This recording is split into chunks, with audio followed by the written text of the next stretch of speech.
Notícia urgente direto de Brasília. O ministro do Supremo Tribunal Federal, Alexandre de Moraes, foi alvo de uma ameaça de morte. A informação foi confirmada nesta terça-feira e o clima no STF é de extrema tensão. Temos inclusive imagens do indivíduo responsável pela ameaça, que gerou pânico dentro da corte. Em instantes traremos todos os detalhes dessa ocorrência grave. Outra notícia de grande impacto. O presidente Lula acaba de sofrer mais uma derrota expressiva no Congresso Nacional. Após o revés com o IOF, agora o governo é novamente superado em uma votação estratégica, aumentando o desgaste político. Fontes de bastidor relatam que Lula está furioso com o resultado. E não para por aí. O ministro Alexandre de Moraes acaba de tomar uma decisão contundente relacionada ao ex-presidente Jair Bolsonaro. A decisão foi publicada há pouco pelo jornal O Globo e representa um novo capítulo na disputa judicial envolvendo o ex-presidente. Enquanto isso, Bolsonaro anunciou uma articulação política de peso para as eleições de 2026. Uma grande aliança está sendo formada. E, segundo aliados, houve um verdadeiro racha político. Um dos antigos apoiadores do governo Lula teria agora se aproximado de Bolsonaro, aumentando a tensão dentro do Palácio do Planalto. Nos bastidores, o clima é de desespero no PT e na base aliada de Lula. E há mais. Uma jornalista da Globo News sofreu um acidente durante a gravação de um podcast. Segundo informações preliminares, ela foi atingida na cabeça por uma barra de ferro e precisou ser hospitalizada imediatamente. A profissional, conhecida por suas posições à esquerda, está sendo acompanhada por uma equipe médica e segue em observação. Esses acontecimentos mostram que a semana política e institucional em Brasília começou em ritmo acelerado, com reviravoltas, tensão no judiciário, articulações eleitorais e preocupações crescentes em todos os poderes da República. Antes de continuar com mais atualizações, um lembrete. Se você ainda não é inscrito em nosso canal, aproveite para se inscrever agora. É rápido, gratuito e garante que você receba em primeira mão todas as informações importantes do cenário político nacional. E fique atento, uma nova bomba acaba de ser divulgada por Eduardo Bolsonaro. Acompanhe até o fim para entender essa revelação que promete agitar ainda mais o noticiário. Independentemente do primeiro-ministro de Israel, Benjamin Netanyahu, ter falado ou não numa entrevista para a Fox News que o Brasil entra no radar de Israel a possivelmente ter fornecido urânio enriquecido para o Irã, existem dois fatos que são inegáveis. Navio de guerra do Irã atraca no Brasil mesmo após pressão dos Estados Unidos. Esses navios já são sancionados pelos Estados Unidos por envolvimento com o terrorismo. E eles vieram ao Rio de Janeiro, atracaram lá no final de fevereiro, começo de março em 2023. Meses depois, INB investiga sumiço de ampolas com amostras de urânio enriquecido em Resende. Bem, se essas duas notícias tiverem relação, o Brasil terá sérios problemas internacionais, inclusive correndo o risco de ser sancionado pela comunidade internacional. Vale lembrar ainda, o urânio enriquecido, ele é rastreável. Se Israel tiver em mãos esse urânio, ele pode fazer pesquisas para descobrir qual é a sua origem. Mas deixa eu perguntar para você, você ficaria surpreso caso fosse descoberto um envolvimento de Lula com o regime do Irã nessa atividade para fornecimento de urânio enriquecido? Uma reviravolta surpreendente no cenário político nacional. Informações que começam a circular levantam suspeitas graves. E muitos se perguntam, haveria, de fato, algum envolvimento do presidente Lula em mais esse escândalo? O teor das denúncias é tão grave que alguns sequer conseguem mencioná-las em voz alta. E agora é oficial. Na noite de ontem, o presidente Luiz Inácio Lula da Silva sofreu uma dura derrota política em relação à questão do IOF. A decisão representa um duro golpe para o governo e expõe mais uma vez a fragilidade da base aliada no Congresso Nacional. Pouco depois, outra bomba. O Congresso acaba de confirmar a instalação da Comissão Parlamentar Mista de Inquérito, a CPMI, que investigará o escândalo envolvendo desvios no INSS. A iniciativa segue mesmo após intensa pressão do Planalto e tentativas frustradas de barrar a comissão. Segundo informações divulgadas, o presidente do Congresso, Davi Alcolumbre, deu sinal verde para a abertura da CPMI, apesar da forte resistência do governo e das articulações de figuras como Gleisi Hoffmann. A investigação promete avançar com força total, e há a expectativa de que todos os envolvidos nos esquemas de corrupção enfrentem a justiça. Acompanhe as atualizações e compartilhe a sua opinião nos comentários. Requerimento de autoria da senadora Damares Alves, da deputada federal Coronel Fernanda e de outros parlamentares que requer a criação de comissão parlamentar mista de inquérito com a finalidade de investigar o mecanismo bilionário de fraudes identificado no Instituto Nacional de Seguro Social, INSS, envolvendo descontos irregulares em benefícios de aposentados e pensionistas. Nos termos do artigo 58 da Constituição Federal e também do artigo 21 do Regimento Comum do Congresso Nacional. O requerimento contém o número constitucional de subscritores e será publicado para que produza seus efeitos legais. A presidência solicita aos senhores líderes partidários que indiquem os nomes dos membros dos partidos e blocos para integrarem a referida comissão. Ou seja, o que de fato aconteceu? Antes de seguir com o restante das informações, é importante deixar claro: Davi Alcolumbre não é nenhum mocinho nessa história, e muito menos um herói. Pode ser que muita gente pense: nossa, pela primeira vez, Alcolumbre tomou uma atitude correta dentro do Senado Federal. Mas não é bem assim. Ele simplesmente não teve escolha. A oposição conseguiu reunir todas as assinaturas necessárias. Davi Alcolumbre ficou sem saída. Se a decisão dependesse única e exclusivamente do aval dele, podem ter certeza, ele estaria ao lado de Lula. Eles caminham juntos, politicamente falando, mas, diante da pressão e da formalidade das assinaturas, ele foi obrigado a acatar. E assim, autorizou a abertura do pedido de impeachment relacionado ao escândalo do INSS. E agora é oficial. Foi instaurada a CPMI para investigar os descontos indevidos nos benefícios de aposentados. A comissão já está em andamento. E eu fico aqui me perguntando, o que será que o irmão de Lula achou dessa decisão, que acabou de ser confirmada no Senado Federal? A senadora Damares Alves, desde o início, foi incansável. Ao lado de outros parlamentares da oposição, lutou dia e noite para reunir as assinaturas necessárias. E conseguiu. O que antes era apenas uma expectativa, agora se tornou realidade. É oficial. A CPMI, que investigará os descontos ilegais de aposentados, foi aberta. A partir de agora, vou trazer todos os detalhes sobre quem vai participar da comissão e o que está por vir. E, sinceramente, espero do fundo do coração que todos os responsáveis por esse escândalo, todos que roubaram nossos aposentados, enfrentem a justiça. Não importa se é irmão do Lula, primo de ministro, ambulante do INSS ou político de qualquer lado, seja da esquerda ou da direita. Corrupto é corrupto. E todos devem estar atrás das grades. A única coisa que não podemos aceitar é que essa CPMI acabe como tantas outras no Congresso Nacional. Em pizza. E aí você acha que desta vez alguém vai realmente parar na cadeia? Comente aqui embaixo a sua opinião sobre a abertura da CPMI e esse novo escândalo envolvendo o INSS. E não para por aí. No vídeo de hoje você vai ver ainda mais aliados abandonando Luiz Inácio Lula da Silva. Pelo andar da carruagem, tudo indica que, em 2026, Lula chegará à eleição apenas com o apoio do próprio PT.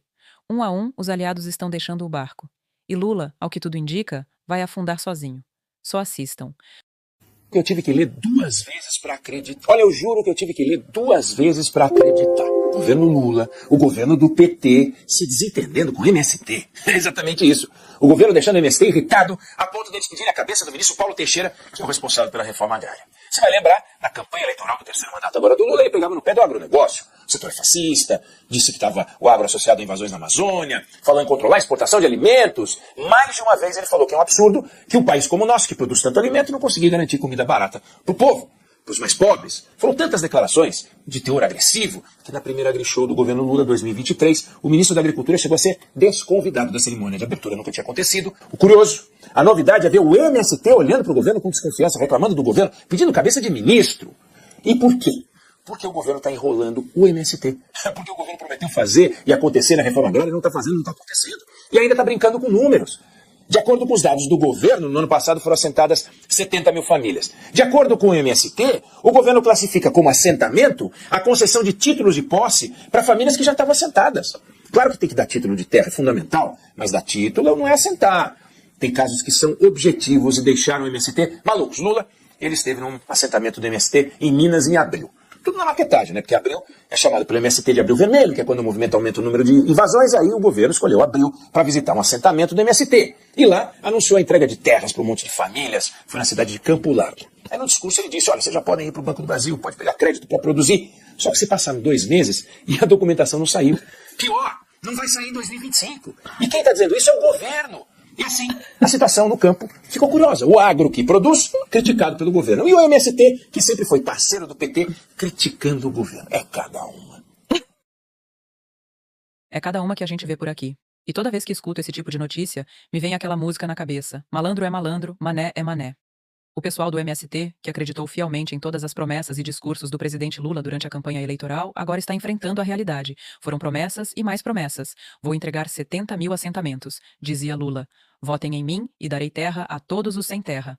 Mas o que vemos 2 anos e meio depois do início do governo é um cenário completamente diferente. A frustração tomou conta. Quem mais está indignado hoje é justamente o movimento que mais levantou a bandeira de Lula, o MST. Durante a campanha, o presidente prometeu quase 100 mil assentamentos. Prometeu mundos e fundos. Prometeu o céu na terra. E o que entregou até agora? Praticamente nada. O tempo está passando, o mandato vai chegando à reta final e as promessas seguem no papel. E agora, o medo cresce dentro do MST. E se Lula não se reeleger? E se ele sair da presidência sem cumprir o que prometeu? Essa é a consequência, infelizmente, de ter confiado cegamente em discursos eleitoreiros.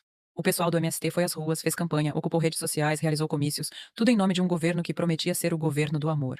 Lula vai salvar o Brasil, diziam, vai acabar com a fome. E o que aconteceu?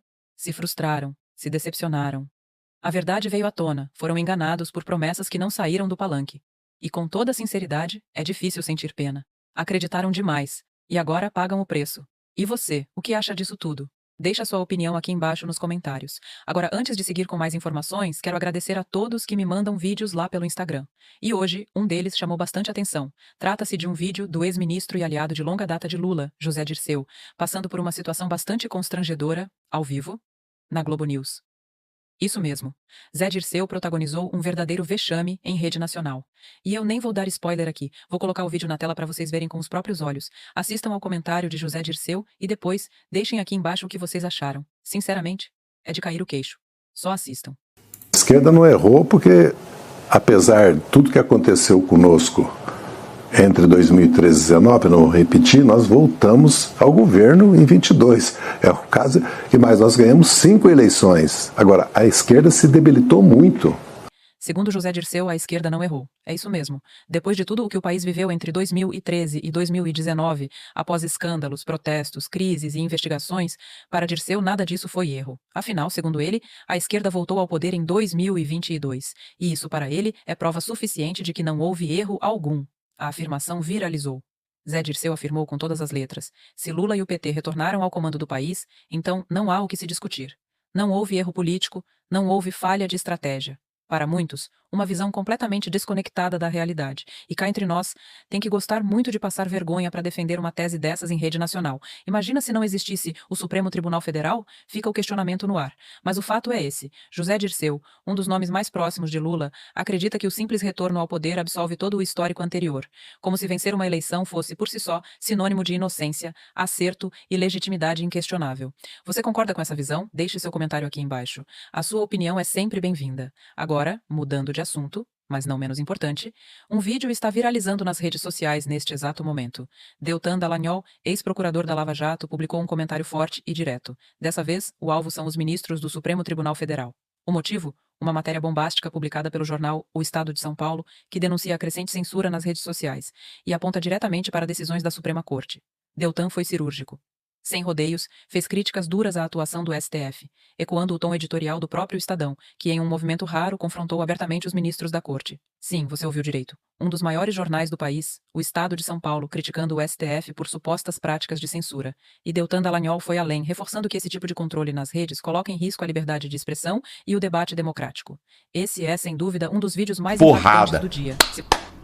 Palmas pro Estadão por falar o óbvio, a verdade. O Estadão, um dos maiores jornais do país, detonou o Supremo pela regulação, ou melhor dizendo, pela censura nas redes. Ele afirmou, o STF instalou o caos nas redes e mais, um sistema de censura. Gente, o Estadão já virou um verdadeiro meme nas redes sociais, porque um dia o Estadão tá lá fazendo editorial detonando o STF. No dia seguinte, ele faz o editorial elogiando o STF e diz que não tem ditadura de toga ou perseguição política nenhuma no Brasil. Olha só esse editorial aqui, lembrando que editorial é a opinião do jornal como um todo. Supremo instaura terra sem lei na internet. Vejam como que eles estão invertendo. O STF dizia que a internet era terra sem lei. E o Estadão está dizendo no texto dele, não só que era terra com lei, mas que agora o STF está instaurando a era da terra sem lei na internet no Brasil. Como sempre, os ministros discursaram em nome da democracia. Mas, ao substituir a lei pela vontade de togados, e ao instituir um sistema de censura, presta atenção, sistema de censura privatizada, baseado em critérios nebulosos e voluntaristas, é exatamente essa democracia que estão dilapidando, e com zelo quase missionário. Quanto tempo tem que eu falo isso aqui no canal, hein? Aqui nas redes sociais, nos meus artigos para a Gazeta do Povo, que o Supremo, no afã de proteger a democracia, é justamente quem está destruindo a democracia no Brasil. E agora até o Estadão, claro, no seu dia de root, concorda. Amanhã ele vai acordar como Raquel e aí ele vai elogiar o STF. Diante do risco de responsabilização, o que vai acontecer? É óbvio, gente. As plataformas não hesitarão em remover preventivamente qualquer conteúdo remotamente polêmico.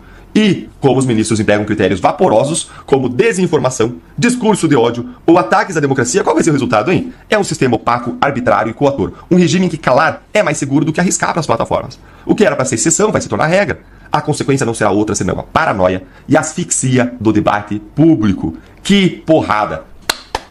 Palmas pro Estadão por falar o óbvio, a verdade, mas infelizmente só agora. Você que me acompanha aqui no canal, tem tanto tempo que você me ouve falando disso, não é? No episódio que está dando o que falar, o jornal O Estado de São Paulo chamou atenção nas últimas horas. E a pergunta que fica é: será que o Estadão está de fato preocupado com o avanço da censura no Brasil? O questionamento vem após declarações contundentes feitas pelo próprio veículo, que parecem demonstrar certo receio diante da possibilidade de futuras restrições, especialmente com a discussão em torno da regulamentação das redes sociais. Vale lembrar, outros jornais e veículos de imprensa já enfrentaram episódios de censura por parte de autoridades. Então, o receio não seria exatamente infundado. Mas, será que o Estadão está se antecipando? Estaria tentando se blindar antes que a nova regulamentação respingue também na imprensa? Deixa aqui embaixo a sua opinião. O espaço está aberto. Agora, atenção para essa informação de última hora. Recebi um vídeo e corri para compartilhar com vocês. A protagonista dessa vez é a jornalista Amanda Klein, conhecida por seu posicionamento alinhado à esquerda e pelo apoio frequente ao governo Lula. Mas desta vez, o discurso surpreendeu. Amanda Klein admitiu em rede nacional: Lula vive seu pior momento político. Segundo ela, o presidente atravessa um verdadeiro inferno astral. Do governo completa 3 semanas sem nenhum sinal de arrefecimento. Pelo contrário, um dos deputados mais influentes da Câmara me relatou ontem que o clima com o Legislativo nunca esteve pior e classificou a atual conjuntura como tripé do inferno. Aumento de imposto, anúncio de medidas sem combinar com o parlamento e o atraso na liberação de emendas. Esse último elemento, a história das emendas, é chave para entender por que o humor azedou tanto nos últimos dias.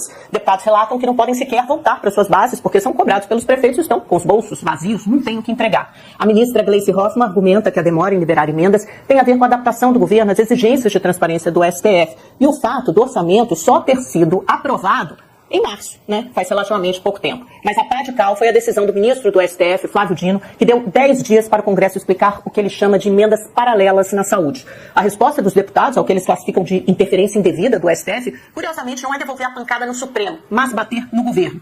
O resultado é que o Planalto sai ainda mais fragilizado, porque na visão de parlamentares não cumpre acordos, não libera emendas e, de quebra, contribui para enfraquecer também os presidentes da Câmara e do Senado, que não conseguem resistir à pressão dos líderes. Essa é parte da... Quem diria? Amanda Klein, conhecida por sua militância de esquerda, admitiu: o governo Lula atravessa seu pior momento. Segundo ela, as últimas semanas têm sido as mais desastrosas para o Planalto, marcadas por derrotas consecutivas no Congresso Nacional. Nem a atuação de Gleice Hoffmann foi capaz de conter a maré negativa, a começar pela queda do projeto do IOF, uma derrota esmagadora, até a abertura da CPMI sobre a fraude no INSS, que o PT tentou barrar a todo custo, mas não conseguiu. A situação definitivamente não é das melhores para o governo e as notícias não param. De acordo com reportagem do jornal O Globo, o ministro Alexandre de Moraes tomou uma nova decisão envolvendo o ex-presidente Jair Bolsonaro. A defesa de Bolsonaro havia pedido a anulação da delação premiada do tenente-coronel Mauro Cid, especialmente após as revelações explosivas divulgadas pela revista Veja. Mas, como já era esperado, o ministro rejeitou o pedido. Moraes considerou o requerimento impertinente ao atual momento do processo. O detalhe? A decisão saiu em tempo recorde, menos de 24 horas depois da solicitação apresentada ao Supremo Tribunal Federal.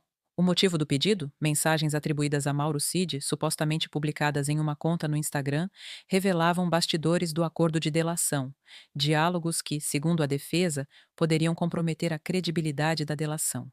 Mesmo assim, Moraes manteve sua posição e classificou o momento como inadequado para qualquer revisão.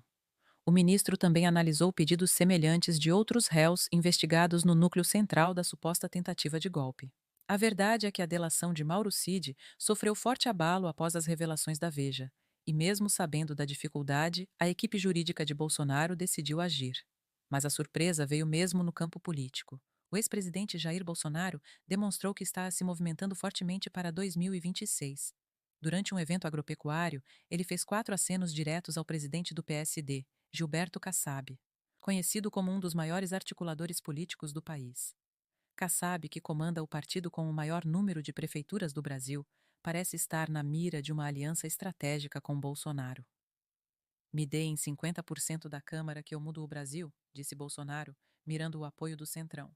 Foram acenos claros ao PSD e aos republicanos, partido do governador Tarcísio de Freitas, com quem Bolsonaro também dividiu o palco. A mensagem foi clara. A construção de uma grande frente de oposição para enfrentar Lula em 2026 já começou. E, nos bastidores, há quem diga que o presidente Lula não gostou nada dessa movimentação. E agora, uma notícia que mobilizou o meio jornalístico. A jornalista da Globo News, Natuza Neri, sofreu um acidente durante a gravação de um podcast. Segundo informações apuradas pelo Metrópolis, uma barra de ferro caiu e atingiu sua cabeça. Ela passou mal e precisou ser hospitalizada. A confirmação veio nesta segunda-feira. Felizmente, seu estado de saúde está sendo acompanhado e até o momento seu quadro é estável. E, por fim, uma notícia grave que atingiu diretamente o Supremo Tribunal Federal. O ministro Alexandre de Moraes foi alvo de uma ameaça de morte. A informação foi divulgada pela UOL. A Justiça Federal do Rio Grande do Norte condenou um homem de Mossoró por gravar um vídeo com ofensas e ameaças direcionadas ao ministro. No vídeo, o acusado afirmava fazer parte de uma organização extremista. Ele foi condenado à prisão. Essa decisão reforça a crescente preocupação com a segurança de autoridades do judiciário em meio à radicalização do debate político no país. Mais uma vez, o clima no Brasil político é de tensão e movimentações intensas. Fique atento. As próximas semanas prometem ainda mais reviravoltas.